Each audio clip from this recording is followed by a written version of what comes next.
Welcome to the LA Business Podcast, a forum for business owners and senior executives to share the experiences about the elements that drive their success. Your host is Robert Brill, CEO of BrillMedia.co. Hey everyone, welcome to another episode of the LA Business Podcast. Today our guest is Mary Rodgers, Director of Marketing Communications at Cuisinart. Thanks for being with us. Thank you for having me. So Mary, you've been with Cuisinart for a long time, since August of 1996. Tell us about the company. I definitely have some of your pans in my in my pantry or whatnot. Tell us a little bit about Cuisinart and how things have changed over the last few decades. So yes, I've been with the company quite a long time. So I have a lot of built-in knowledge that I've, gained over the years. But the company, when I started, had a very, very small selection of products. A lot of people don't realize that the company started in 1971, but in 71, they were importing high-end French cookware and distributing it in the United States. But their real claim to fame and what has made the brand Cuisinart an icon was the launch of the food processor in 1973. It was the first food processor in the American marketplace. And the reason why it was so valuable to consumers is it took really complex cooking techniques and allowed you to make them very quickly, simply, and easily, but still get an amazing result at the end. And then today we have basically representation in many of the kitchen categories for both what we refer to as electric and non-electric. So with non-electrics, it's everything from bakeware to cookware to accessories, cutlery, dishware, glassware. And then also we have a licensed partner, Fulham Group, who we actually use for outdoor grilling products. So we also are in the outdoor grilling space, which is rather newish, but so it's as you can see behind me, a huge selection of super popular, very innovative products. I think the part where the brand has managed to have a lot of longevity is the fact that the company has a very entrepreneurial spirit.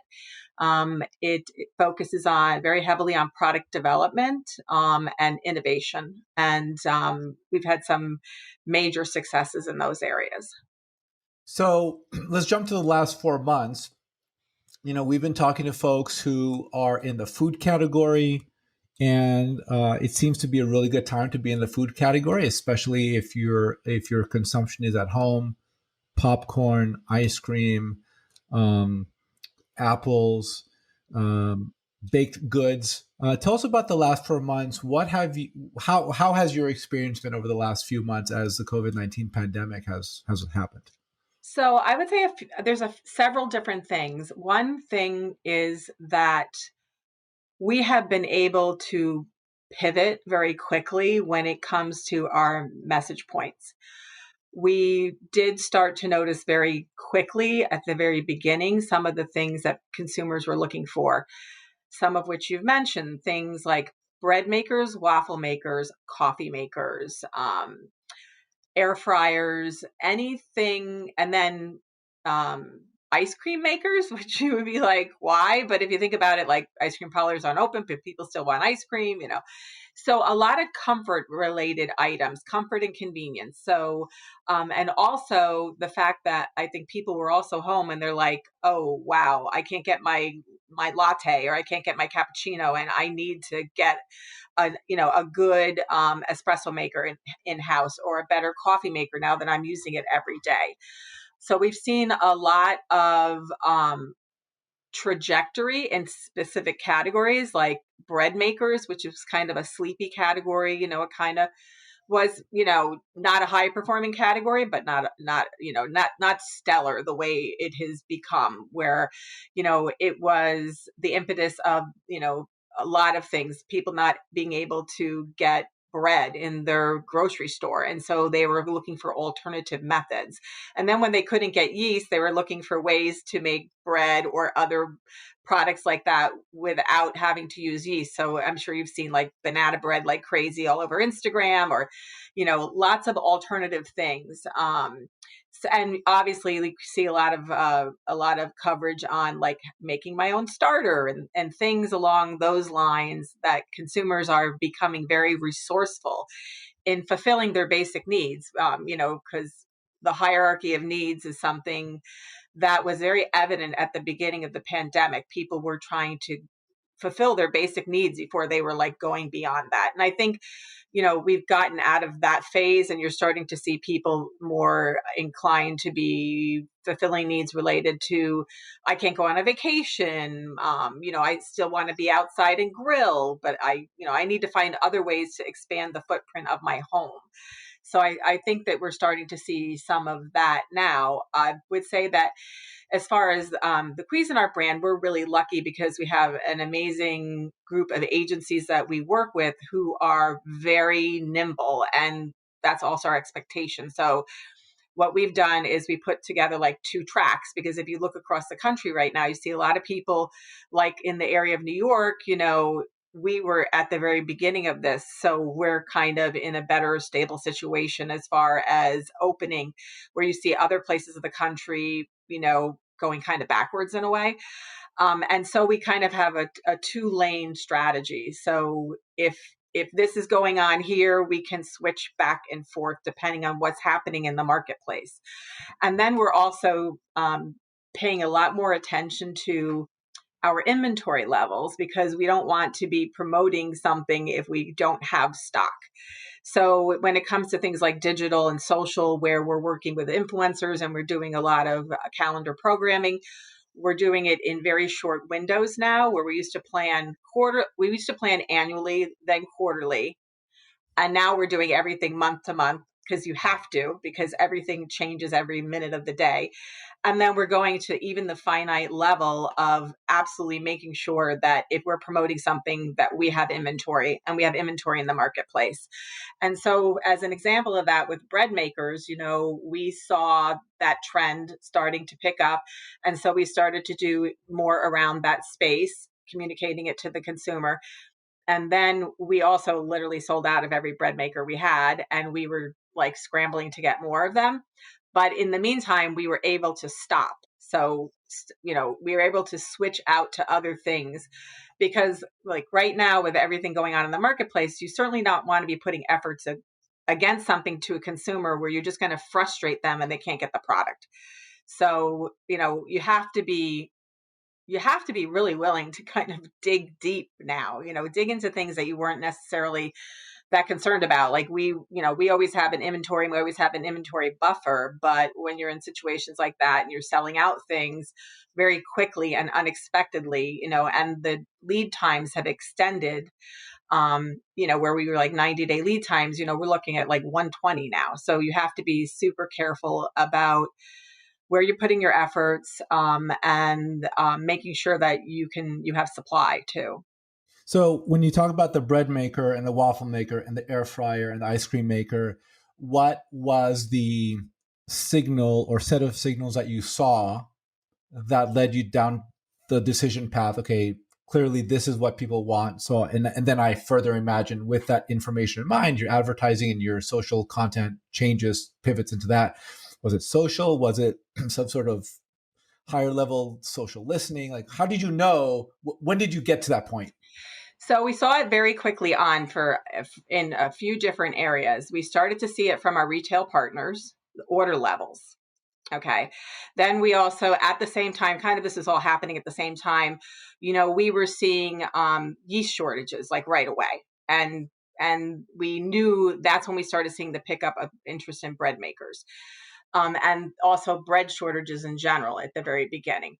And so we have a couple different things that we do. We do use a social listening tool. We happen to use, our partner is NetBase. That's who we happen to use.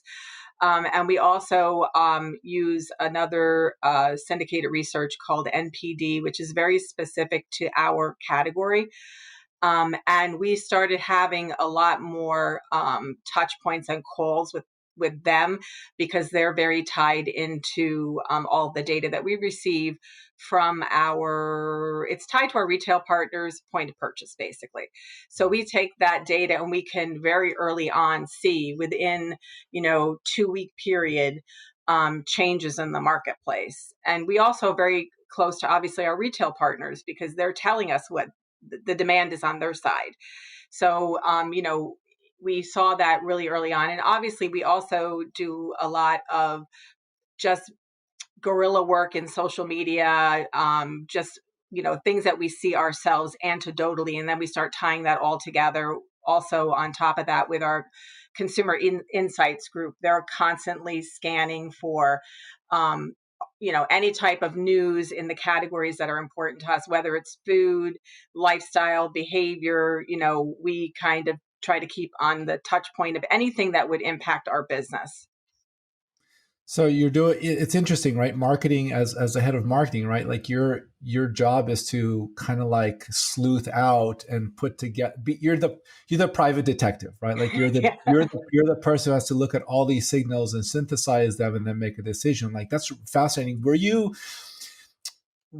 you have that infrastructure already set up, or were there sort of dramatic changes that you made as you saw this pandemic happening? And I'll actually qualify that.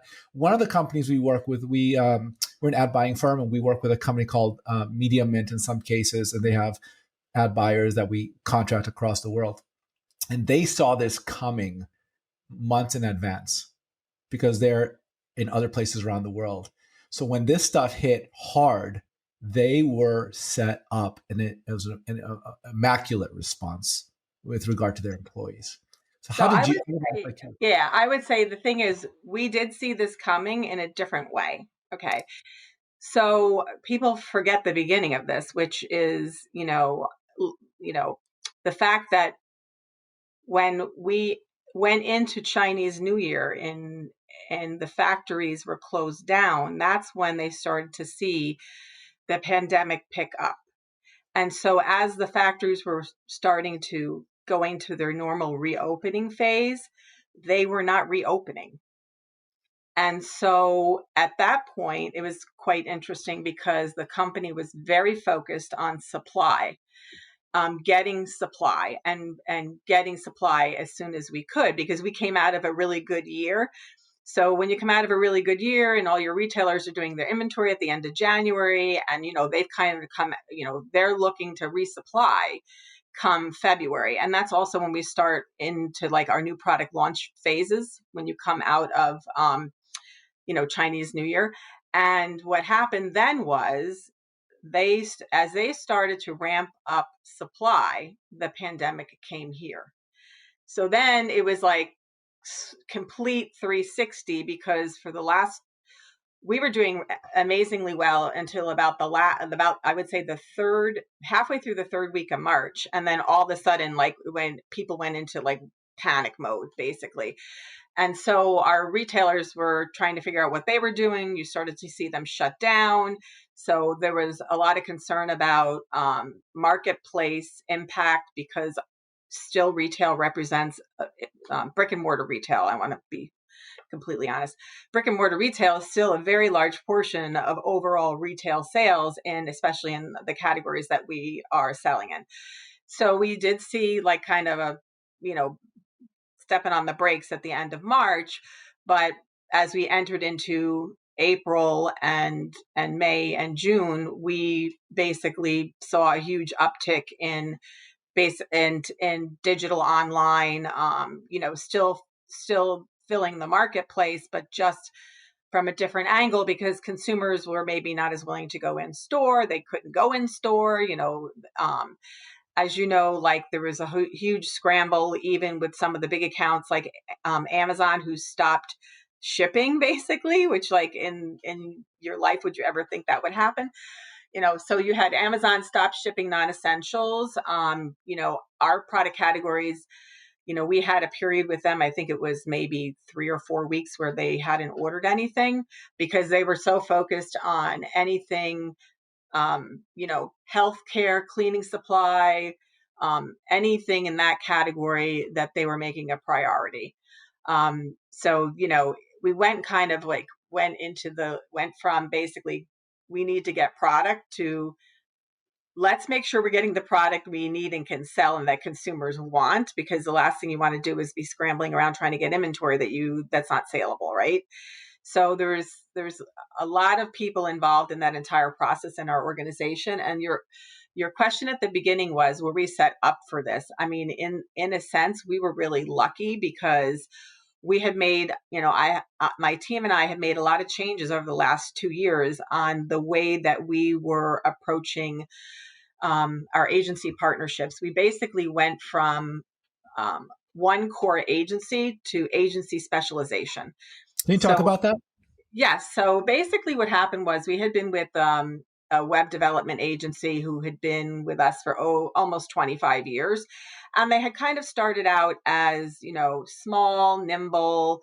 It was perfect for our business. As time went on, they took on more and more responsibility, but they were not masters in all of those categories. Their core strength was basically web development. So I would say it started, and we also did a lot of changes around our PR strategy and our PR firm. So we changed web development agencies, PR firm. We went to a no social media firm. We found a new email marketing agency. And so we've added a lot of specialized companies over the last several years because of the fact that our business is, it's a mature business, and as your business matures, you need to be with the best in class people, in my opinion. That's how I operate. And then lastly, at the beginning of the year, we started to transition to a new web platform. We totally replatformed our website to a best in class CMS. And we just launched that on January 22nd. It took us about 6 months. We're finishing up we had 10 tech integrations. So a few of those we've had, some last minute cleanup stuff with, but that whole process is meant to set us up for a better experience for our consumers, a faster site, more control for ourselves, because now what we can do is if we want to add a new product, we don't have to call an agency to do it. In-house, we can do that ourselves. We want to run a contest, we can set it up ourselves. So this way, when we're working with our agency partner for web development, it's strategy, right? It's future. It's not grunt work, basically. And my philosophy for the same time period is we need to automate everything that we can possibly automate, because I don't want the smart people that work for me spending their time pounding a keyboard, basically. I want them to be using their brains. And so that's kind of where we've gone over the last 2 years. And, I feel like myself and my team have worked really hard at setting us up for a great future too. It's not just about the work we did in the past. It's about how the work we did in the past is going to make us successful in the future. How did you sell that in? I mean, with all the different changes, I imagine you have to have a lot of sway within the organization, which I imagine you do, considering your role. I know you're probably not going to believe this, but there's the reason I stayed with the company so long is because I have a lot of I run my own department, so I don't have to run decisions by somebody, every waking moment of the day. They expect me to do the best thing for the business. I mean, we have a budget process, and we're held accountable for costs and being more efficient and all the typical things. But because we're really a decentralized company, we work on strategic business units. We are responsible for our business locally. We don't really have to run too many things up the flagpole, unless it's some type of critical issue.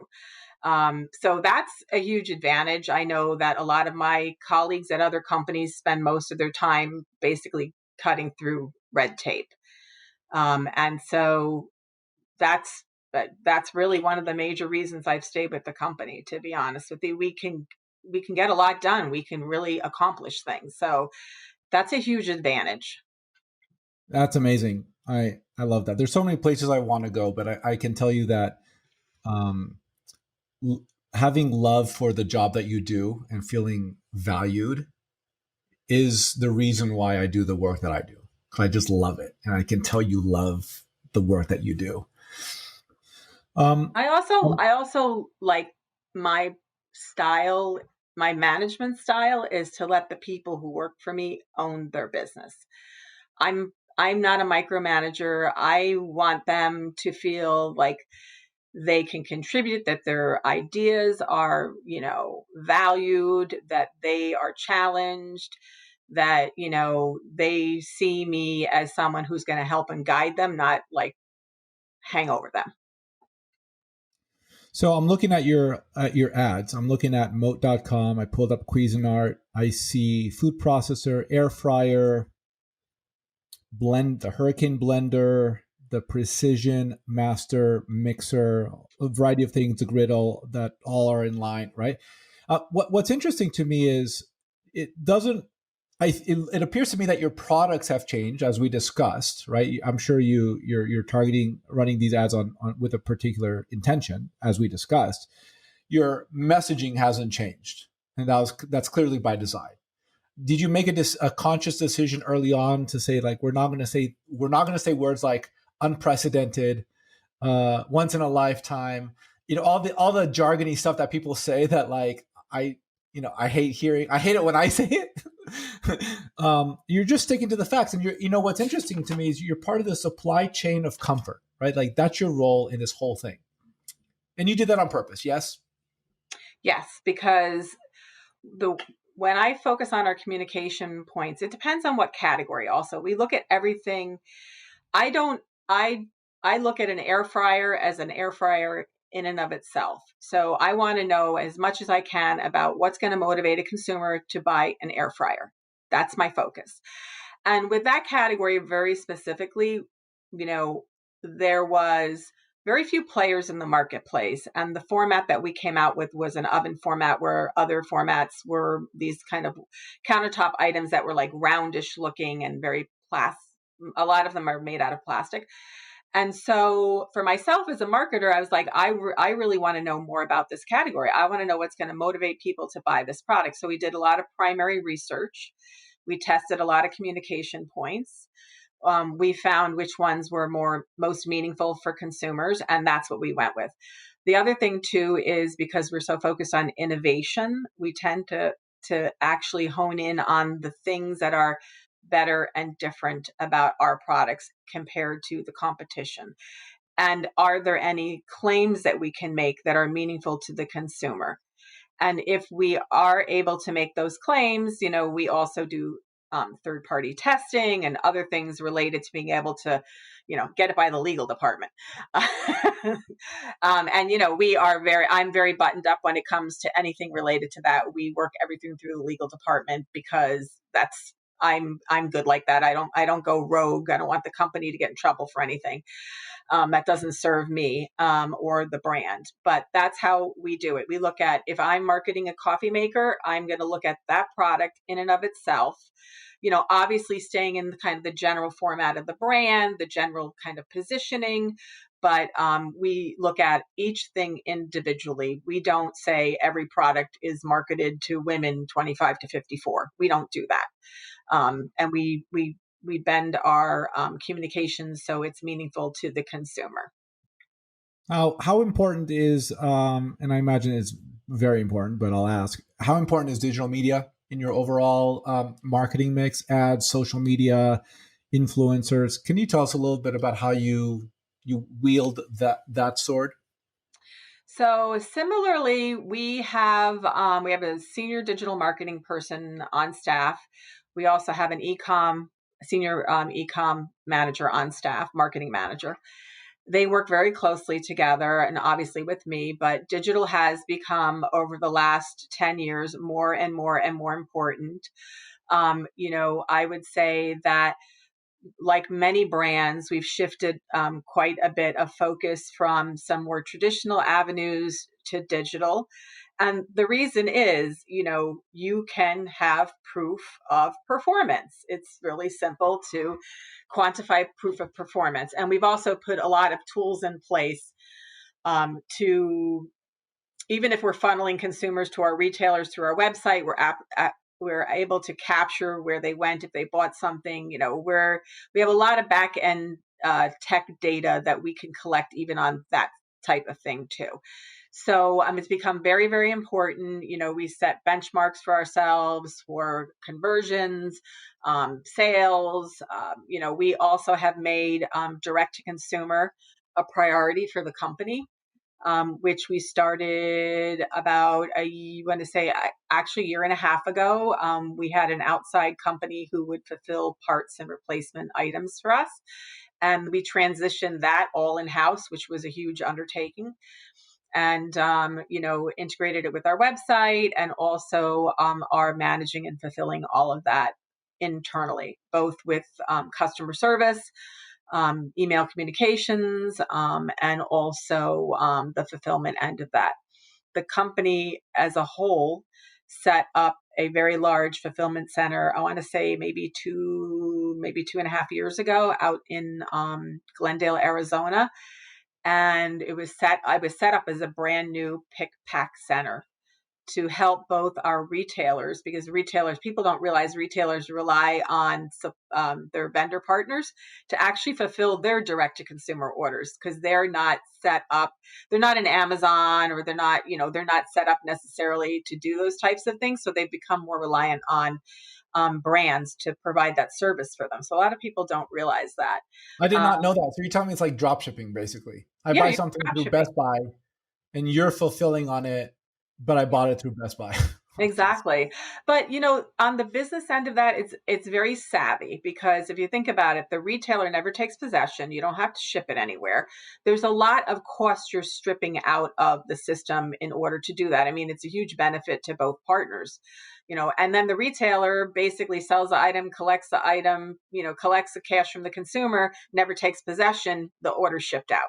So it's a super streamlined way to do it. It's also very complicated, super complicated for companies to execute on, because we didn't set ourselves up as a fulfillment company, right? We set ourselves up as, a large format, basically, distribution. That's our point to point distribution. But now that's not where the business is going. And if you want to stay, relevant, you have to make investments in those types of things. And our company did. So that was super smart on their behalf, but it also benefits us because secondarily, they built in a fulfillment place that we could use as our own direct to consumer fulfillment center.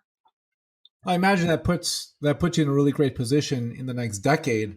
If you can learn how to, I mean, you are already doing it, but right, if you can do what Best Buy is doing and just fulfill on the direct consumer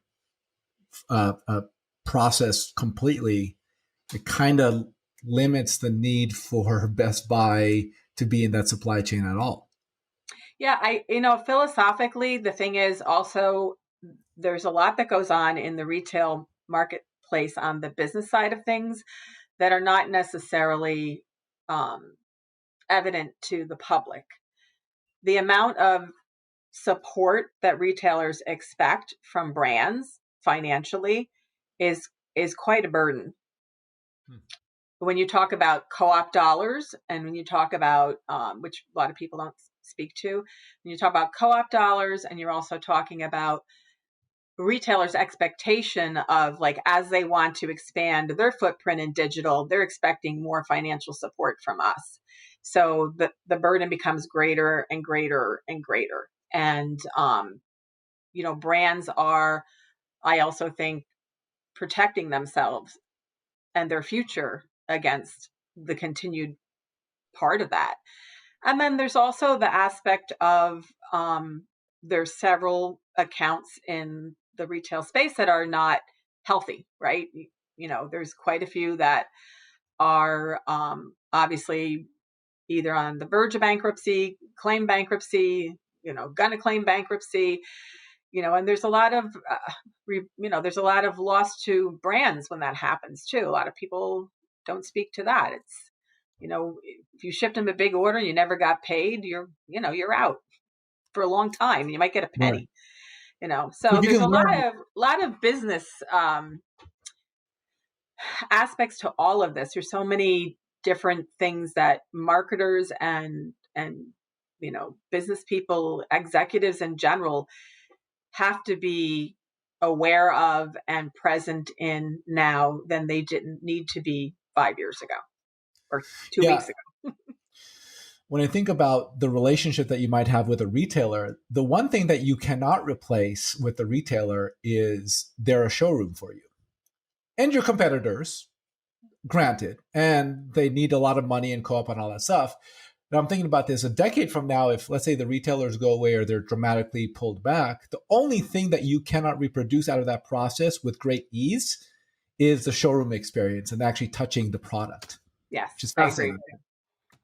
I agree with you completely. I think that I just experienced this very recently myself because I'm home all the time now, working in my house. Your beautiful home back there.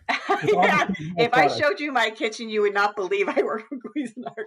No, I'm in the middle of I finally decided to bite the bullet, and I'm in the middle of a kitchen renovation. I ordered my cabinets, and so I'm going through that entire process. And now with the way things are working, these showrooms, you have to make an appointment. You just can't walk in. It's like everything's a hoo-ha. It's like I got to like call the place that sells the sinks and see if I can come look at a sink, because I hate to say this. I'm not buying a sink if I can't look at it. You know what I mean? And for what they cost, they're really expensive.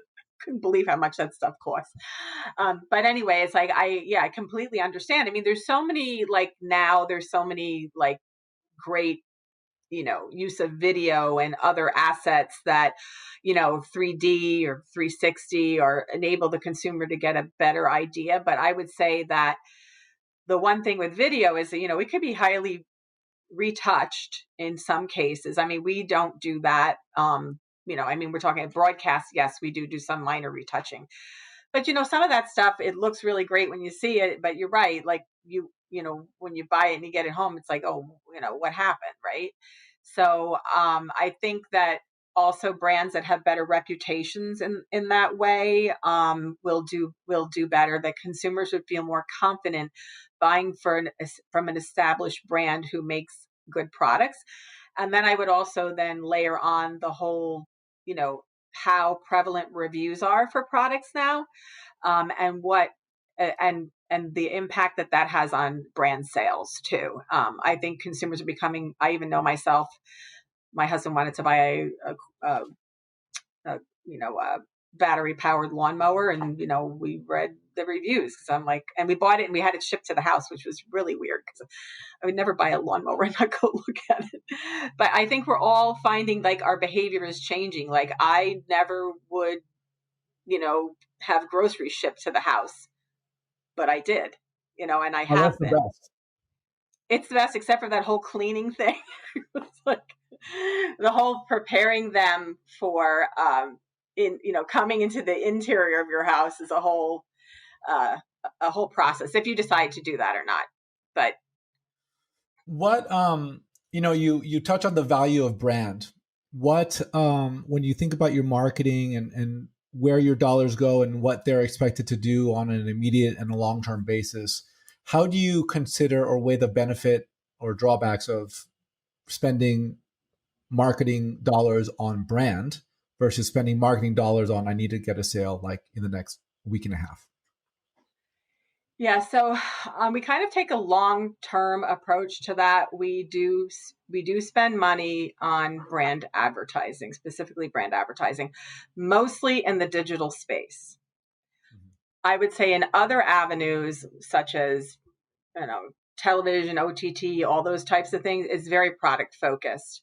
So we use a combination of both, but I would say more heavily on product. But we also have our brand intertwined in there. So, it's kind of hard to say that a TV commercial is only focused on product, because it's not, you're still promoting the brand, with the ultimate goal of the consumer buying the product. What I would say when it comes to more digital space, we do have a combination of where we're running, let's say, more D2C advertising, but also brand advertising. And we're also looking at both of those buckets and comparing the performance on an individual basis. So every dollar we spend on brand marketing in the digital space is completely kept by itself and evaluated in the same way as direct to consumer dollars. So it's like here's our D2C money. Here's how it's performing. Here's our brand dollars. Here's how that's performing. And we have done some shifting between the two. When we see that, we're converting better in a certain way, but we also have them set up. The other thing about this is, like, when I set up the direct to consumer business, we set it up as its own cost center. So it's its own entity. So that's another reason why you're not going to, it's not a GL line item where I'm like moving from here to here. I'm moving from here to here. And like, so you don't do that. I got to call like the Treasury Department, I think. So, what kind of, as we wrap up here, Mary, what marketing tactics or campaign or creative, or what's the cool thing that comes to mind and you can say, wow, we're really proud of this one thing that really stood out for us? It might be an initiative, it might be the way you pivoted in the face of COVID, but what's the thing you can say, like, wow, our team really did something amazing here and new and interesting and cool? Can I mention two things, if that's okay with you? Yeah, 3, 4, whatever it is. Yeah. So I would say top of mind, two. I would say I'm super proud of my team because under the circumstances of everybody dispersing, being able to keep everybody motivated every day, really knuckling under, some of the toughest work circumstances I've seen in my career, to be honest with you, and still being able to keep their wits about them and stay focused and understand, as I tell them, the effort you're putting in now, when we come out the other side of this, we are going to be so far ahead of our competition that, we're going to have more of a safety net later because of the fact that, we are like a strategic business unit. We have flexible, we're nimble, we work really well with other departments, whether it's IT or planning or operations, and, getting people in operations involved and, hey, when is this product coming in, and really staying on top of it. I think I'm really proud of that because we've had to find absolutely like new ways to function, right? So that's one. I would say on the product side of things, the air fryer category, I would say to you, has been a huge success. And I really believe it's because at the very beginning, we dug in deep with primary research and set that up for success. I really believe that to be true because it was a category that we were not a player in at all. Number one, there were very few players. And then when we launched our air fryer oven category very successfully, we saw everybody else coming out with them. And it's also one of the top growing categories in our industry right now. So I would say the work that's been done around that, has been amazing. And we still continue to expand on that work today. There's many other categories we're super proud of and we've had great success in, but I would say the most current, is the air fryer category. When whatever the new normal is, whenever it happens, do you expect your team or your organization to come back to working in the office, or have you found some new way of existing as an organization where you can work remotely? Do your people want that? Do they not want that? It's funny. I have, I would say for myself, I have been to the office about 4 times. I had to go there because there's mail piling up, there's I got to water the plants. Just kidding. I did water the plants though. I also didn't, when we were work from home, March 12th was our last day in the office. So we were work from home since that time point. So when we left that night, I wasn't thinking I'm not going to be back here for months. You know what I mean? I'm a very digital savvy digital worker. So I'm like, I can function. I had enough brains to go buy a brand new printer. So I was way ahead of everybody else. But what happened was I didn't even have a notepad. I was looking around the house. I'm like, I had a couple little guys and I'm like, oh my God, I got to buy paper. I got to buy, And so I did start going to the office. I generally go on a Monday. I did not go this week because it was a holiday weekend. We had a lot going on yesterday. So I go once a week, and I kind of look forward to it. I run into a couple people I know. I mean, we social distance and keep masks on, do all the things you're supposed to do. I have a couple people on my team that really want to be back in the office. They kind of thrive on the energy being around people all the time. I have quite a few young people too who don't live in very big spaces. And I can tell you, even for myself, I don't live in a gigantic house either. But my husband is a teacher and he works from home too. And so, like I said, like the first 3 months, the house was shrinking, you know? So, I mean, we have a beautiful backyard, so we're out there a lot. So we're fine. We're in a better position than most people. But I believe we will be going back to the office. Right now, the corporation as a whole has not given us any indication of when that's going to be. I think they're doing a watch and wait. They see a lot of things changing in other states, and I think they want to have a level of comfort and low risk for their employees. They never shut down the office. We're allowed to go there, but you just need to let your um, supervisor know, and have a business purpose for being there. They don't want you just showing up because you got nothing to do. But I don't mean nothing to do, but like you want to just go there for the sake of going there. So that's not what the purpose is. And the other thing is that because of the business we're in, with the amount of like pre-production samples and golden samples that have to be reviewed, and the engineering department and the test kitchen, all of those things are kind of critical to the operation of our business. And that stuff's kind of coming in all the time. So marketers are going there, not every day, but as they need to get their product samples, to review them, to test them. And because that's part of the whole development process, basically. One of the things that has been really complicated for us has been like more on the asset management side of things, like digital video and photo shoots and things like that have been a little on the tougher side to do. We're starting to see that ramp up again this month, basically finding new ways to do that work, because it's become more and more important to our business, and our retailers have higher expectations and quicker turnaround times that they want from us.